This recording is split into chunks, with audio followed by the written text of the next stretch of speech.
proud privilege to welcome Honorable Minister of Industry and Commerce, Consumer Affairs, Food and Public Distribution and Textiles, Sri Piyush Goyal ji, in our midst to operationalize the Economic Cooperation and Trade Agreement between India and Australia today.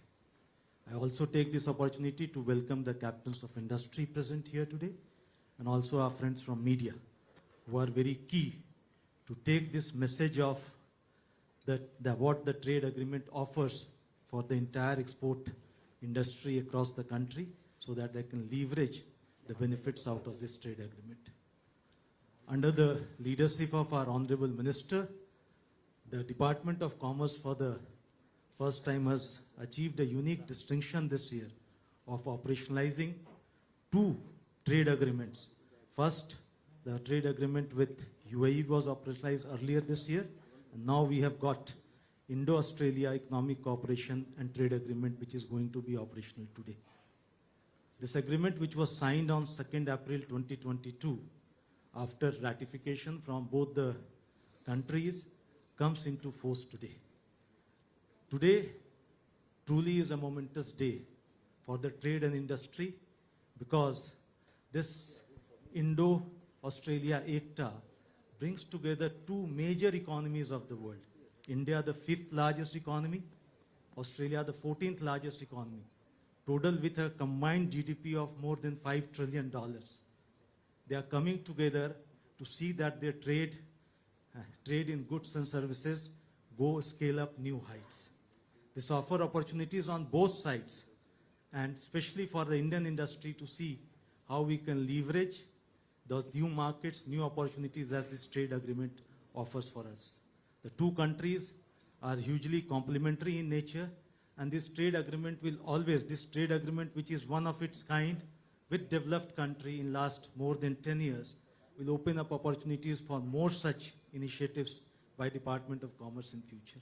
So we are here to welcome all of you here today, and we look forward to the guidance from Honorable Minister to how to take this trade agreement forward and towards a win-win solution for both India and Australia. Thank you very much. Thank you, sir. Thanks for your welcome address. Indus ECTA reflects the shared vision of leaders of both the countries of using trade and economic cooperation as key drivers for sustainable economic growth. To give you all a detailed snapshot of the expected gains from this ECTA agreement, may I invite Joint Secretary Tapan Majumdar sir to give a small presentation.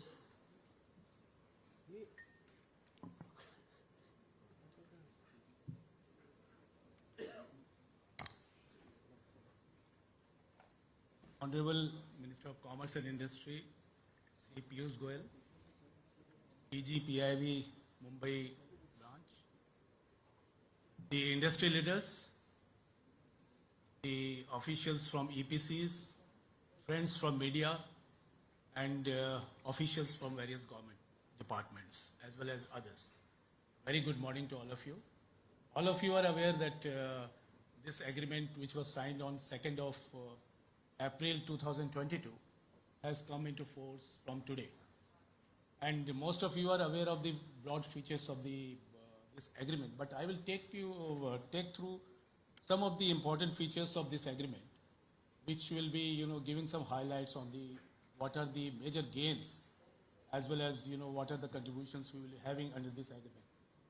Now, as has been told to you just now, that this agreement was signed on 2nd of April 2022.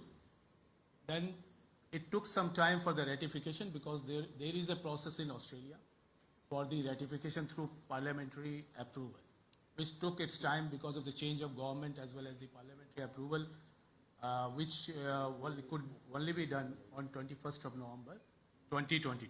We were ready with this quite beforehand, but it was on their part that it took some time.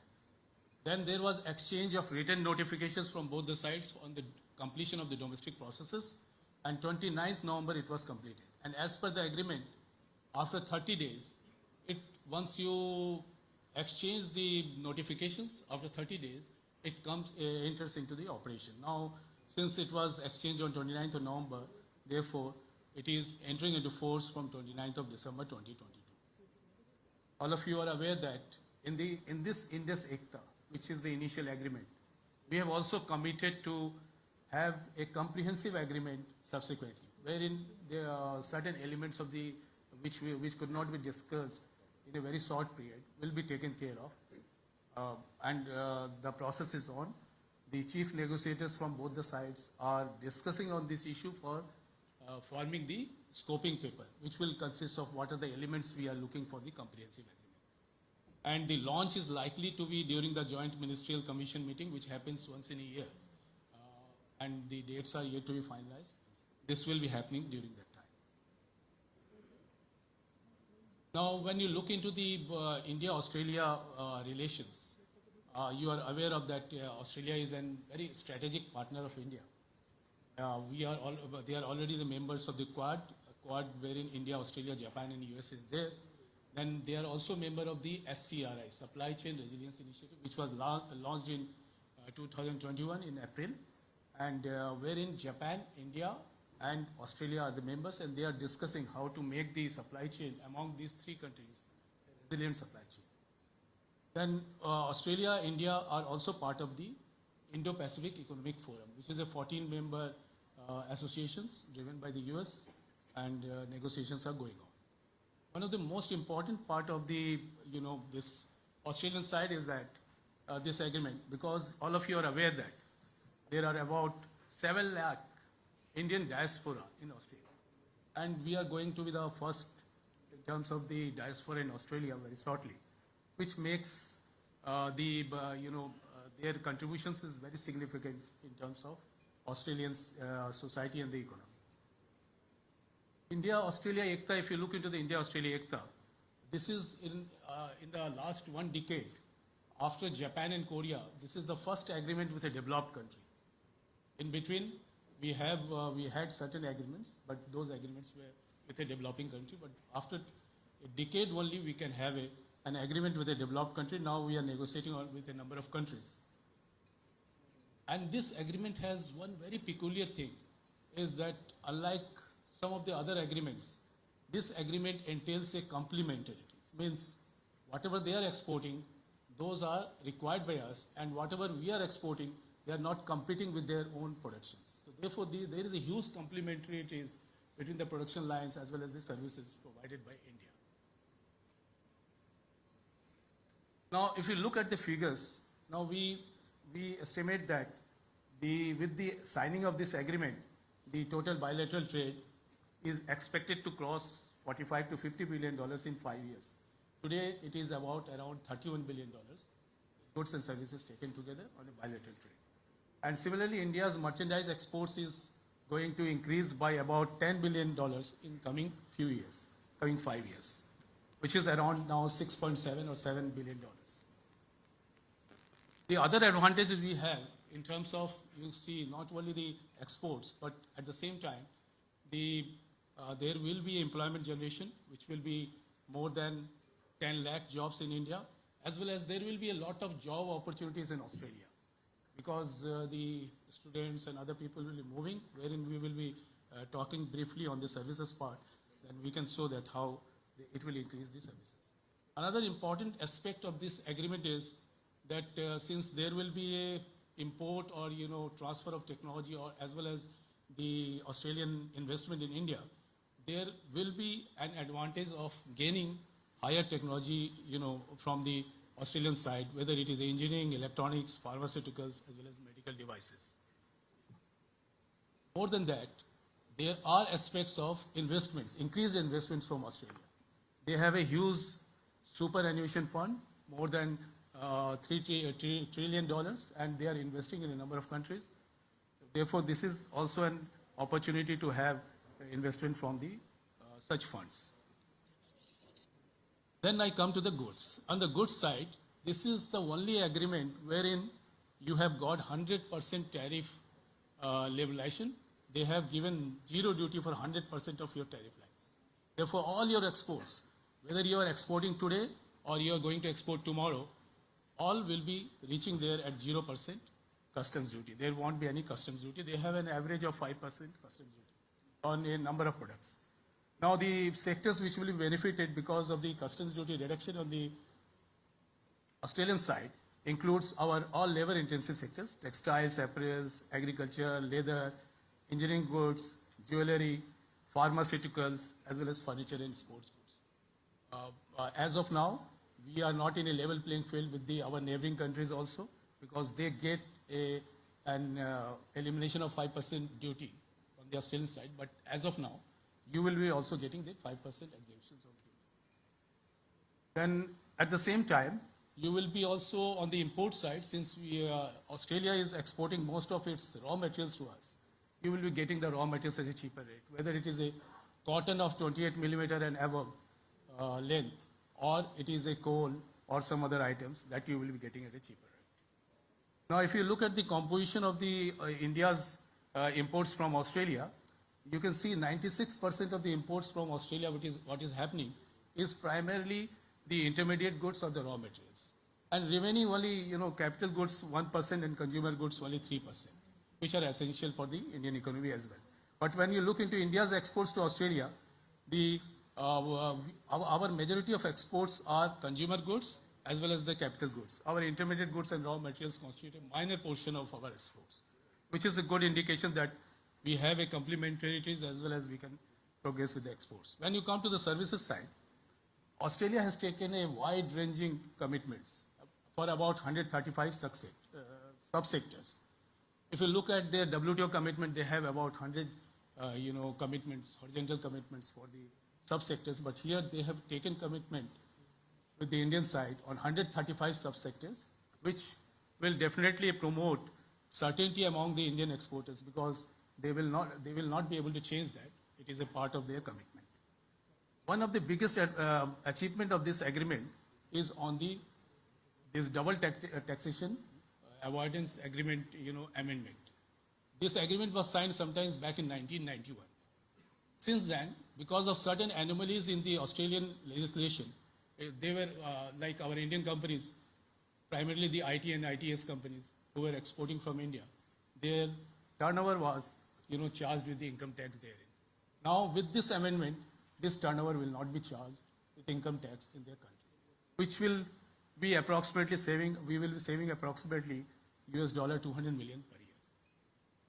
Then there are a number of visa advantages which has been given under this agreement. One of the most important visa advantages is for the Indian students. Now, after the completion of the studies, they will be able to avail this extension of time to stay there and even look for a better job from 18 months to 4 years, depending on their qualifications and the degree they achieve there. Similarly, there are annual quota for 1,800 for yoga teachers and the Indian SEPs, which will be helpful because there are number of demands, particularly for the yoga teachers and Indian SEPs in Australia. Then we have a work and holiday visa also, and above that, there will be a number of mutual recognition agreements on the part of the Australian side. Now, coming to the last part of my presentation here, I would like to tell you, this is for the first time, all the notifications, required notifications, whether it is a customs notification or the DGFT notifications for operationalizing this agreement has been put in place beforehand. And if you are unable to access anyone, all of them are available on the website. We have also circulated through WhatsApp and other messages. If you have any difficulties, please get back to us. In the meantime, we have conducted some of the activities wherein we will disseminate more and more information to the exporters and those who want to have these information. Like we have industry outreach programs. Now we are conducting continuously the industry outreach programs with a number of countries, in the number of cities, and not only tier 1 cities, but tier 2, tier 3 cities also. This will be helpful to all of you. And in case of any difficulty, you have the help desk mentioned herein, which will be put in the website also. You can contact us so that we promote our exports. With these words, I will stop here. Thank you.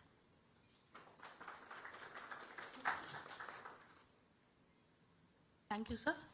As briefed by Tapan sir, that the digital portal is already operational. The digital portal for filing of preferential certificate of origin under ECTA is operational. and the exporters can apply for the ECEO from the portal. To mark the operationalization of this agreement, may I request Honorable Commerce and Industry Minister, Shri Piyush Goyal, sir, to hand over the certificate of origins to our exporters from the pharmaceutical sector, textile sector, and jewelry sector for the consignment of exports, which would be dispatched today under the agreement. All these products will attract zero custom duty from today onwards. For this, may I call upon Shri Deepak Bora from Unilab Chemical and Pharmaceutical Private Lab to please come and collect the CEO.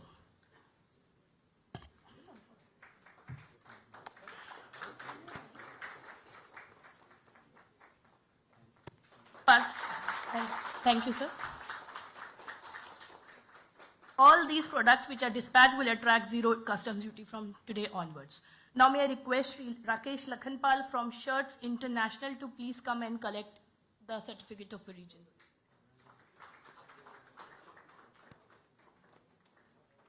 Textile sector is also one of the major gainers under this agreement, where we are getting duty-free access from the day one. That is, from today onwards, all the exports would be going duty-free to Australia under ECTA.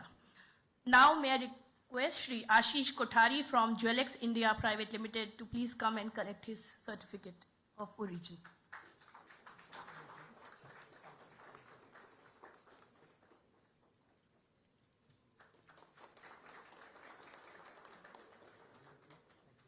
Thank you, sir. Mr. Ramneek Mehta from Venus Jewels. Sorry, I'm really sorry. Mr. Ramneek Shah from Venus Jewels.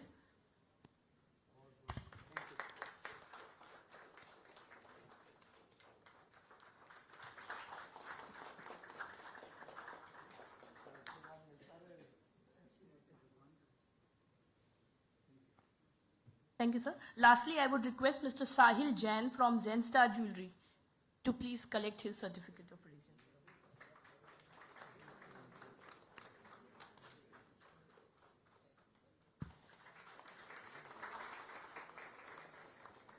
Thank you, sir.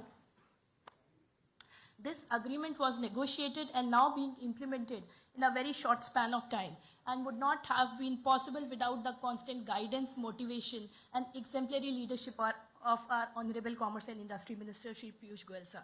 It was mainly due to his personal involvement and exhortation that this remarkable agreement could be concluded, signed, and now entering into force in such a short span of time, in spite of the prevailing COVID pandemic. May I request Honorable Minister, sir, to say a few words and share his valuable thoughts on this occasion. Sir.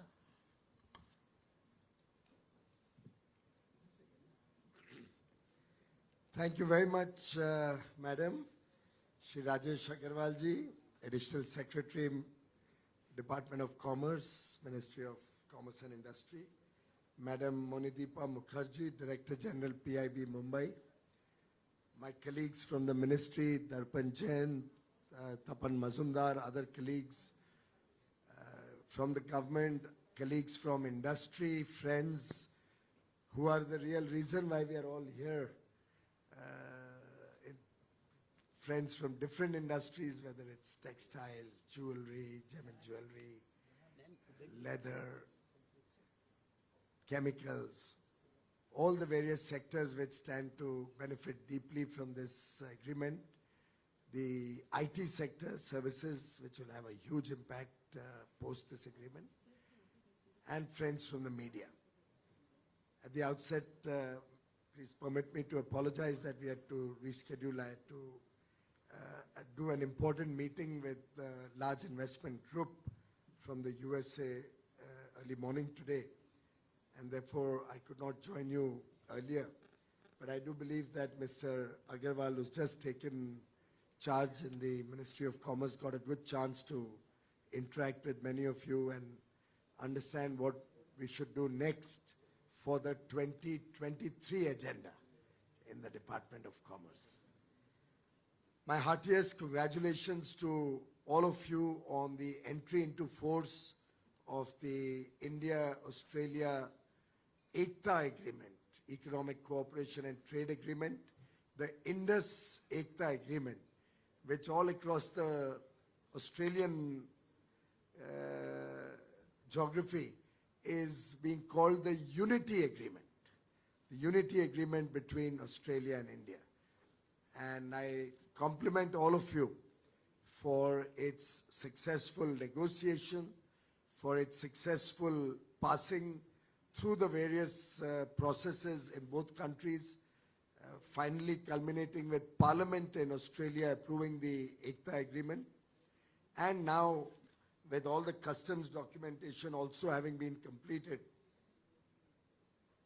What could have been a better occasion than Guru Gobind Singh Jayanti for the Indus ECTA agreement to enter into force? And paying my respects, bowing my head to Guru Gobind Singh Ji, I think it's a great, great blessing that we are all receiving in the form of this agreement entering into force today. I don't know if any of you recall, but we've had somehow, and not so much by plan, but by coincidence, there's been somewhat a connect in all our various agreements and how they progressed. So we had the UAE agreement entering into force on 1st May, which is Labor Day, which is Maharashtra Day. We are sitting in Mumbai. Gujarat celebrates its Foundation Day. So 1st May was when the UAE agreement entered into force. And today on Guru Gobind Singh Ji's Jayanti, with this agreement with Australia entering into force, I think 2 agreements within a calendar year is a matter of great joy and celebration for all of us in this room and for every Indian, every Australian across the country. In fact, early morning, I got a message from my counterpart, colleague minister, Mr. Don Farrell. Some of you may recall the agreement was finalized with Dan Tehan, but finally got approved under the leadership of Don Farrell. So from Dan to Don, it's been a journey of a year and a half. I would also call it a labor of love of this entire team. And I would say all of you also who actively participated in the various stakeholder consultations and helped us stitch together a win-win agreement between both countries. So Don sent me early morning a message, and I'll read it out to you. Great interest in our trade agreement. Happy New Year. It's coming today morning at 2:21 a.m. India time. So he must have just got up early morning in Australia. And along with that, he has sent me an article that he has penned down in the Australian, which is one of the major newspapers of Australia. India Trade Pact opens door to an export bonanza. So I responded to him with my message. Congratulations, Don. What a wonderful day. I'm just proceeding to a celebration program on the entry into force of ECTA today. Have a great 2023. And I have sent him on the edit page of Economic Times what I have written, and both of us have written a small note celebrating the Indus ECTA agreement.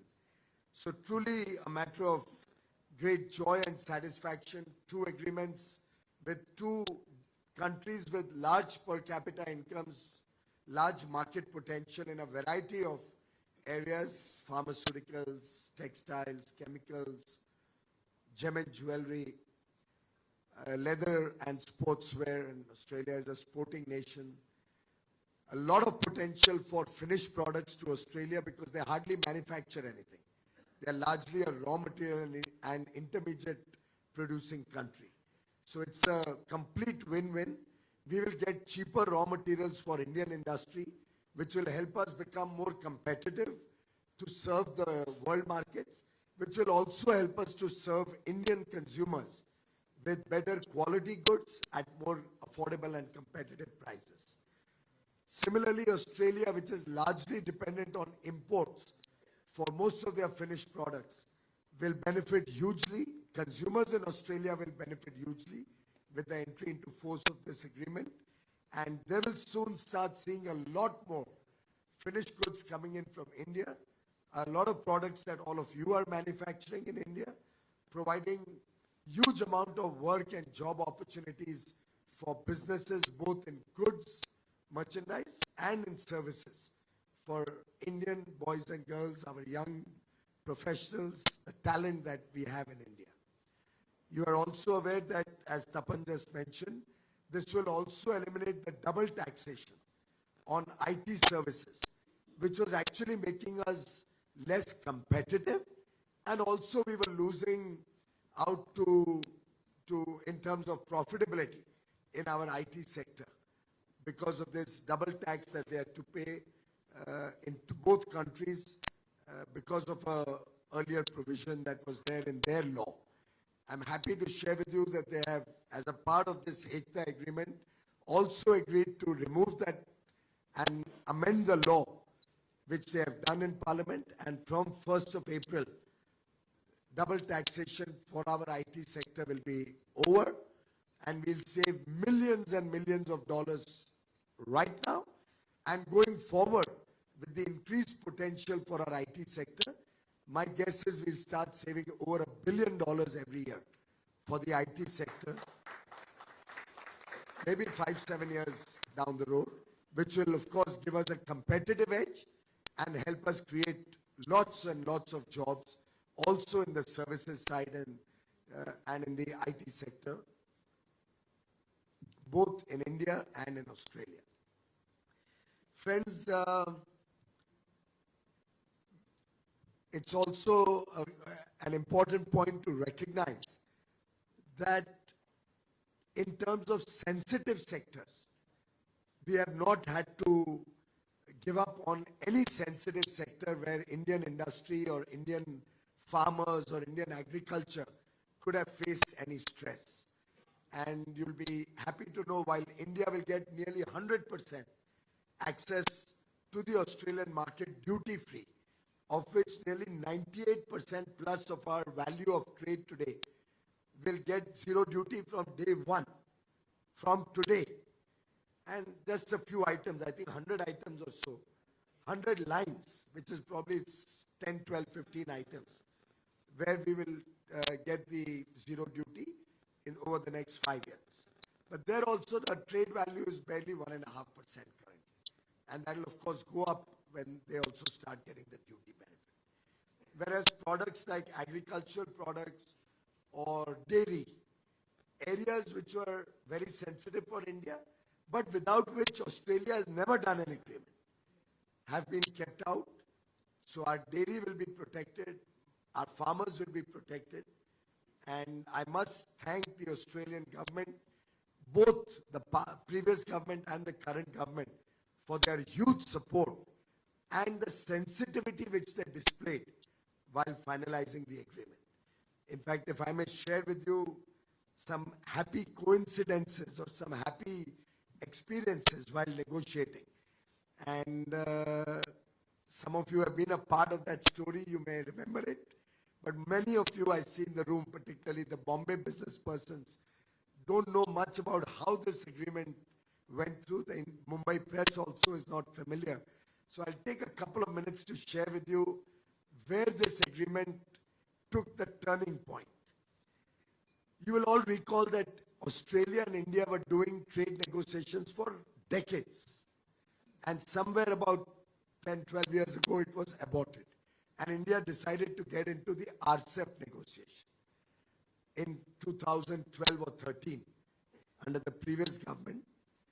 And personally, I think entering the RCEP agreement would have been the death knell of manufacturing and several other sectors in India.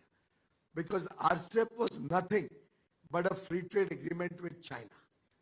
And we would have actually thrown our whole Indian industry to very, very unfair competition from a non-transparent economy like China.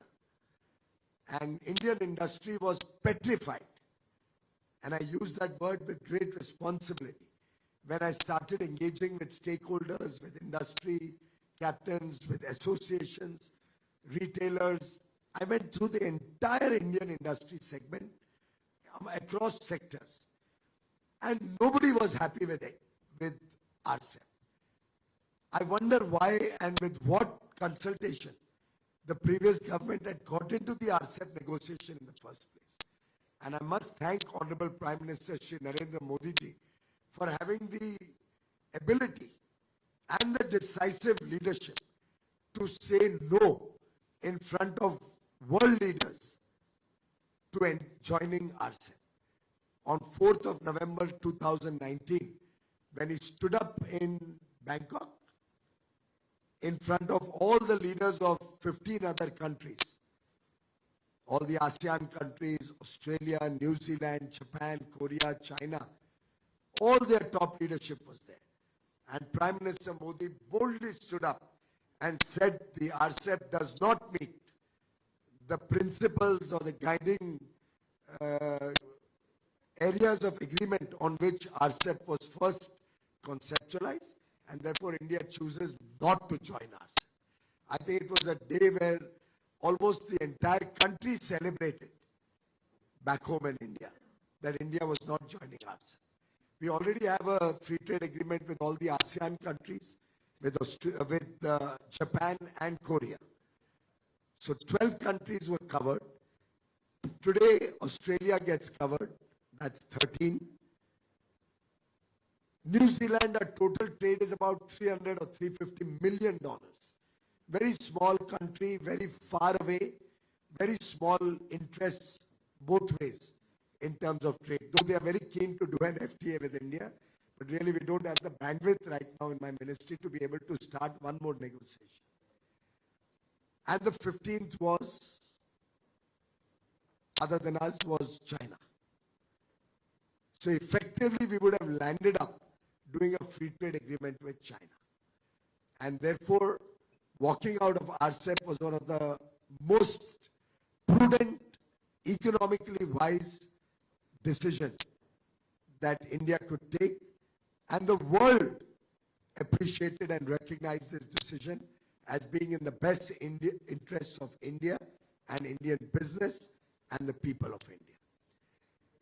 Soon thereafter, the Australians started talking to us as we had all expected. In fact, New Zealand also talked to us, but we've not been able to give time to that relationship. As yet, we look at it at a later date. And I was just looking up my calendar. It was on 30th September 2021. 30th September that Dan Tehan, the then Commerce Minister, International Trade Minister, came to New Delhi, and we had slated delegation level talks post-lunch, and then the launch of the FTA was to be announced. I don't know what happened, but we just thought, let's have a cup of coffee before we get into the delegation level meeting. Tapan was there, Darpan was there, and we retreated into a small room which was probably just about the size of the stage, just a small room like this. We got into a room and started talking. And friends, that conversation went on for some 4 hours. We talked to each other one-on-one for 4 hours. And in that 4 hours, we almost finalized the free trade agreement. The understanding, the deep understanding that was created in those 4 hours, the agreement that we both came to, that every issue which is sensitive to India, Australia will recognize that and not labor it. And whatever is sensitive for Australia, we will appreciate that and we will not push for it. We literally that day decided, and for the first time ever, Australia has done a free trade agreement without dairy and most agricultural products. At that time, we decided, I said, it's going to be impossible for me to open up dairy. Millions and millions of our farmers and small income people, families are dependent on it. It's their supplementary income, and they cannot compete with small dairy farms, with some of them even as small as 4 or 5 livestock or 10, 12 livestock, some with 2 livestock, will not be able to compete with your large farms. And I must appreciate and place on record that the Australian government was very, very sensitive, very considerate, and gave us full cooperation throughout the negotiation. Those 4 hours set the ground rules. In that we discussed this income tax, double taxation also for IT. I spent a lot of time in explaining to him how that is not fair and hurting India. We even called in, I think, Rajesh Booth, the JS from Revenue, briefly into the meeting. We had our lunch also sitting there, while all the senior officials were pacing outside, very worried what is cooking inside. But what was cooking was what we are entering into force today. And friends, I'm sharing this with you because soon after that, if you recall, there was another wave of COVID in Australia, then a wave of COVID in India, because of which through October, November, December, we could not do any meetings. There was no travel between Australia and India. No meetings were held except, I think, 1 or 2 VCs which I saw on my phone with Dante. And some official level, small talk, nothing of significance. On 31st December, around the same time, 2:21, where Dawn sent me the message today, or maybe a little earlier than that, since the new year comes in first in Australia. They were celebrating 1st January 2022, and on television I saw Sydney Harbour all lit up and lakhs of people out there celebrating the new year. So I called up Dan and I told him, guys, COVID seems to be over. You are celebrating and back in action. So let's get cracking on our agreement. And while wishing him for the new year, we decided let's do a VC on 4th of January. 4th of January, we did our first VC to start negotiating. Am I right? You were all a part of that VC. To start negotiating this free trade agreement. And friends, the last VC we did, in between our teams went there, their teams came here. But the last VC was on 25th March. So 4th January was the first VC where we decided to relaunch. 25th March was the last VC when we ticked off all the boxes, finalized the commas and full stops. The last item we opened up for them was cochlear implants. I still recall that. We got the last few items they were not opening up so that this could become 100% market access for Indian business on 25th March. And 2nd April, as we celebrated Gudi Padwa in the august presence of both the Prime Ministers, Prime Minister Modi and Prime Minister Scott Morrison, Dan Tehan and I signed the agreement in New Delhi. So it was a real labor of love working through this agreement. So while technically this started on 30th September, ended on 2nd April, the actual practical work started on 4th January, ended on 2nd April. And I was just calculating the number of days from 4th January to 2nd April. Friends, it comes to 88 days. The same time that we had taken for the UAE agreement. That also was finalized in 88 days exactly. You must have heard me mention that earlier. It's a coincidence that I've just discovered. So you can see 27 days of January, 28 of February, 31 of March, and 2 days of April. I've just done the maths and it came to 88 days. I'm just sharing these small nuggets because all of you are part of this journey. I remember in this very hotel, in the room across on the other side, I did the last stakeholder consultations. You recall that, Tapan? Where we did with engineering goods. Mahesh Desai was there. I don't know, he's not here today. You were there that day? So we did our engineering. Yeah, you were from the steel industry. Right, so steel was there. Engineering was there. I remember the longest meeting was with wine. Rajiv Sawant from Sula, and many other wine industry people were there. It was a remarkable journey.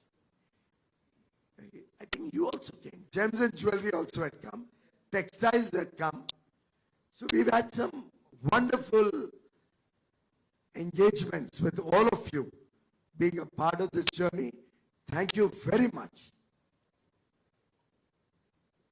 for all your cooperation, your support, for your willingness to open Indian markets also, your confidence that you can stand up to any competition, and your commitment to make India a great nation.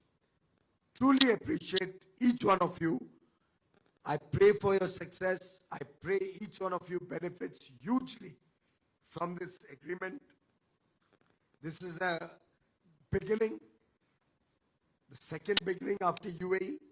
We have many more to go in the pipeline, and I'm sure with your support, your continued, let's say, push to help us get other agreements on the table, I'm sure 2023 will be another great year, another successful year of India's engagement with the rest of the world. India today works from a position of strength. We negotiate with confidence, and we negotiate for a brighter future for our young boys and girls. We negotiate for opportunities, for jobs, for work, for startups, for technology, for research, for innovation, for education, for health.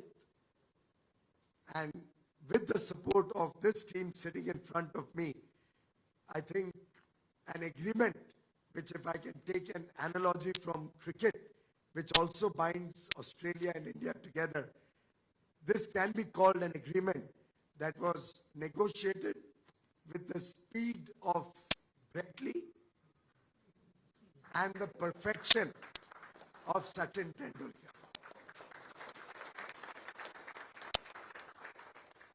So, happy New Year to all of you. Great business, both in India and internationally, for all of you in your respective areas. I'm confident we have great times ahead of us as a nation under the leadership of Prime Minister Modi. I'm confident that going forward, India will become a developed nation. India will take prosperity to every single citizen, every person who lives in India. And I'm sure each one of you will be a part of that journey, and you will contribute hugely to this success story in the making. God bless all of you and your businesses and your families. Thank you.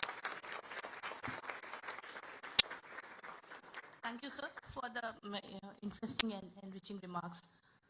Moving on to the next segment, may I request Monideep ma'am to carry forward the proceedings of media interaction. Yeah, so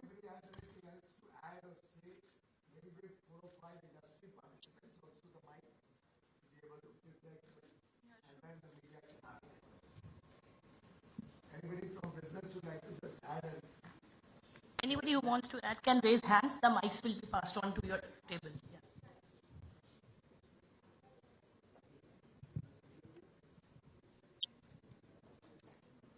when you're asking the question, I request our friends from the media to please introduce yourself and your organization. Sure, sure. Good afternoon, sir. I represent the Cotton Textile Export Promotion Council. Sir, to begin with, at the cost of repeating, I thank you for this agreement, sir. It's a momentous one, and we are lucky. Mic thoda aise pakad liya. We are lucky to be part of this momentous occasion and these times, sir.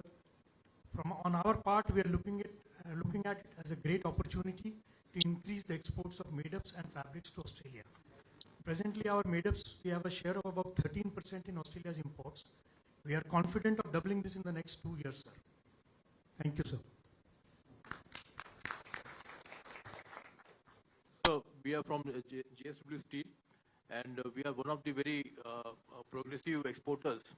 And we sincerely thank this government, this particular FTA, which will give us immense benefit in terms of the raw material imports, especially the coking coal side, which will add to our benefit of the competitiveness, and also an opportunity for us to export to Australia and exchange of trade. I think it's a lovely and a very, very good initiative taken by our government. And we've got the melt and pour for the steel So industry. that is the best part of it. I mean, I forgot to mention that. Yes, and we request that melt and pour be continued in all our onward journey, sir. To the best of our ability. Thank you, sir. So melt and pour means that unless the product, steel product, is actually produced in that country, melted and produced, so from scrap or from iron ore, it will not be considered a local produce. So Chinese goods cannot go to Australia, be rolled or processed there and come to India. It will have to be produced in Australia before it can be shipped to India. That has been steel industry's demand for maybe decades, but for the first time done in the UAE agreement and now in Australia. Thank you. Good afternoon, sir. Hemant Minocha from Plex Council. And this is going to be a game changer for us for plastics. Our exports stand at only 140 million currently, and the potential is 14 billion, out of which 6 billion is easily accessible because it's all value-added products from us.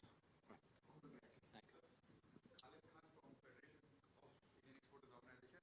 First of all, sir, good afternoon to you, and congratulations on this. Khalid Khan from Vice President of Federation of Indian Export Organization. Congratulations to sir for this historic agreement between India and Australia. First of all, it's a historic day today that we are doing 2 agreements in 1 year, and we are really very keen, sir, that this agreement is going to help all entire industry government, because we cover all the sectors in exports. So we are sure we will try our best to achieve what the government is looking for, sir. Thank you very much. Mokashi from Chemexil, sir. We have India, is largely where agrochemical industries are very large in the worldwide. We are exporting, and this major our exports in organic, inorganic, and agrochemical industries. Our agrochemicals export is major in Australia, and which is going to be double in this agreement. So it is very happy moment for us, our industry. Thank you. Sir, this is Suresh Darak from Wellspun Corp. In May 22, we have been negotiating a 500 crore tender with Australian government. And we were not sure whether the 5% duty will be exempted or not. So I spoke to Tapan. And I asked him when it is going to be implemented. He said 1st January positively. Because the new government will come in and they will ratify it. And thank you very much for that, sir. And we have not considered. Because of that, probably we were the L1. Thank you, sir. Incidentally, Prime Minister Modi कितना आगे की सोचते हैं वो आपको मैं share करना चाहूंगा. तभी इलेक्शन होने वाला था. When we finalized the agreement, उसके थोड़े दिन बाद ऑस्ट्रेलिया में इलेक्शन था. Before finalizing the agreement, he made sure that I would discuss with the other party in Australia. So we had bipartisan support from both the principal parties before we executed the agreement. And even when I went to Australia, I met the shadow minister of the Labour Party, which is now in government. And they committed their support to this agreement. Uske baad we executed it, even after there was a change of government. Not one comma full stop has been changed. What we had executed with the previous government has been finalized has been passed by Parliament. So that was his foresight to make sure that both parties we get bipartisan support before even finalizing it. Nayan Jani, GJ Town, India. Sir, actually what target we are looking with the agreement with Australia for 5 years again? And second question, how far we are from the UK agreement, sir? Well, on a conservative basis, the target that they have set between the officials is about $50 billion worth of trade in the next 5 years. But both Don Farrell, the Honourable Minister from Australia, and I, we both feel committed to expanding far more than that. We do believe that our two-way trade has significant potential to grow even in non-traditional areas. We believe there's a huge potential also in the services sector. We've talked about promoting sports, for example, and they are helping us to upgrade the sports facilities in India. We have also talked about the wine industry, that they'll bring technology and investment and help us improve our wine industry. Apart from the traditional sectors, for example, gem and jewelry, textiles, pharmaceutical, we have an accelerated pathway by which our pharma industry will get a very speedy regulatory approval to start marketing in Australia. Auto industry, we are hardly sending any automobiles, but SUVs, electric vehicles, all of this, there's huge potential. So I think my own sense is, Don and I both agree that we can do far more than $50 billion. Sir, Vipul Shah from Gems and Jewelry Export Promotion Council. First of all, heartiest congratulations. Our sector will benefit a lot, sir. Currently, which we are doing $400 million, we expect it to cross $1 billion in next 5 years. And sir, thank you again. And I would like to share, yesterday, we had this seminar in Surat for this ECTA, and there was a huge participation from almost more than 250 people from all different sectors, and they were really excited about this, and really they have all sent a congratulatory message and wishing the government a fantastic job, sir. Thank you. Last, Yes. that the media is there. Sir, on behalf of the Regional Engineering Export Promotion Council, heartiest congratulations to all of us. It is a historic trade agreement. And if we look from the steel front, I mean, it is a complementary, what Mr. Agarwal has used the word complementing to each other, because they have the good raw material, mineral resources and technology available in that country. And India is looking for that thing. So it is going to complement our manufacturing industry, because they have very limited manufacturing setup, and they believe in more on the mineral resourcing and the technology providing. And this is certainly going to give us the good opportunity to create India as a global hub for the export of steel items, and our target of 2047, we are looking for 100 million ton export. I'm sure this trade agreement is going to support us in a big way. So thank you once again very much.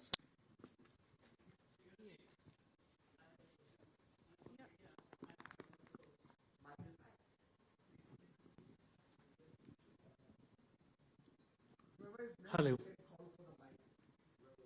Thank you, Piyush.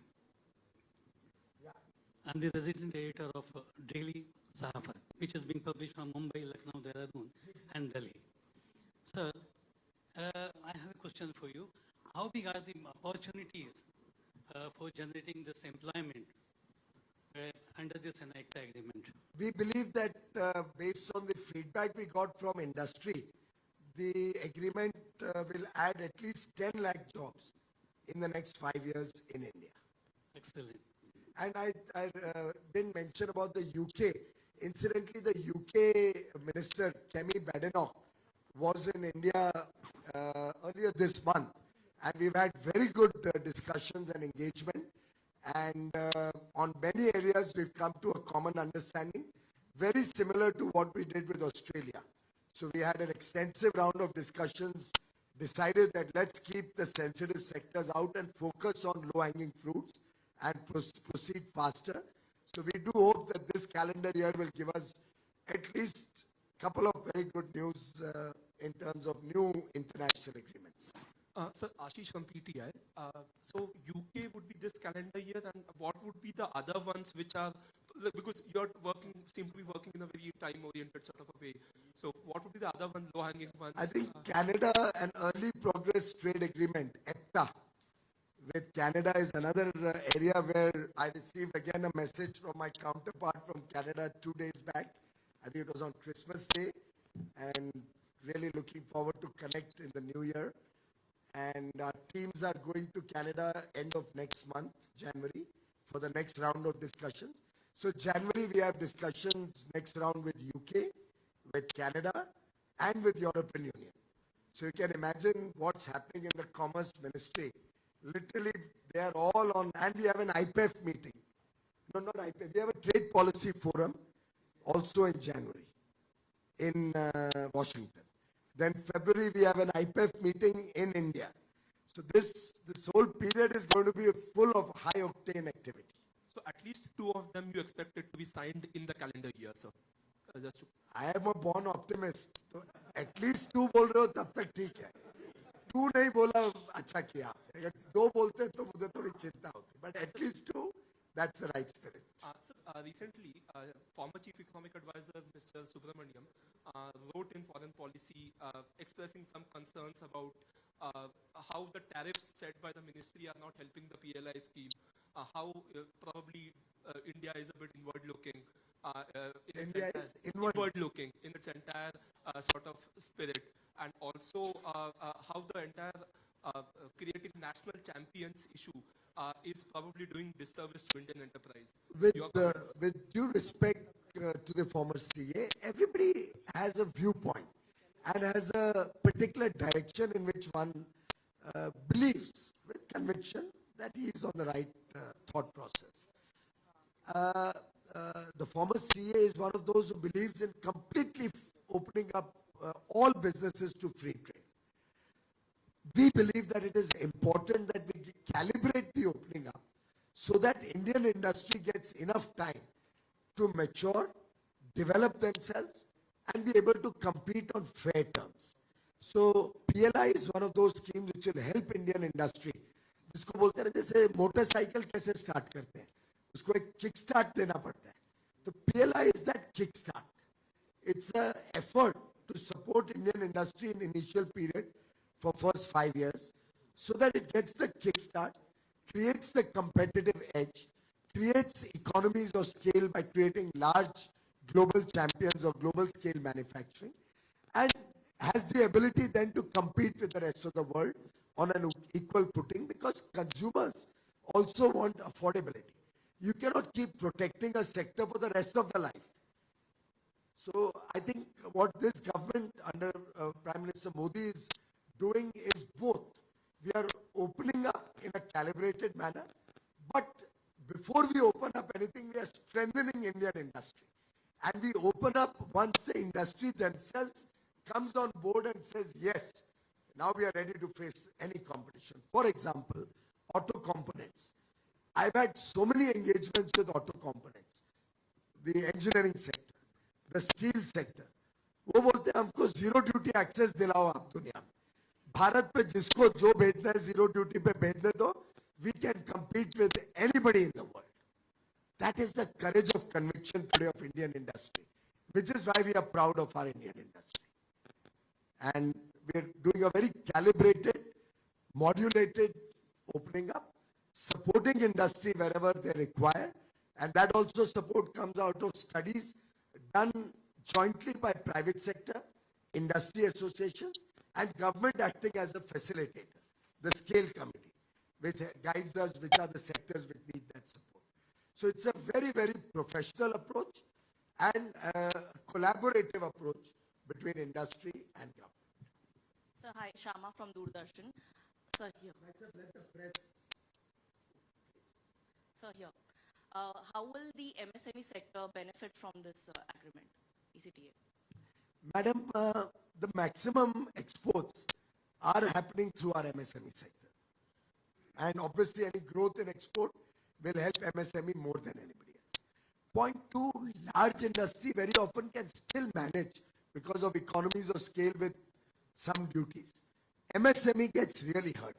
MSME works on very tight margins.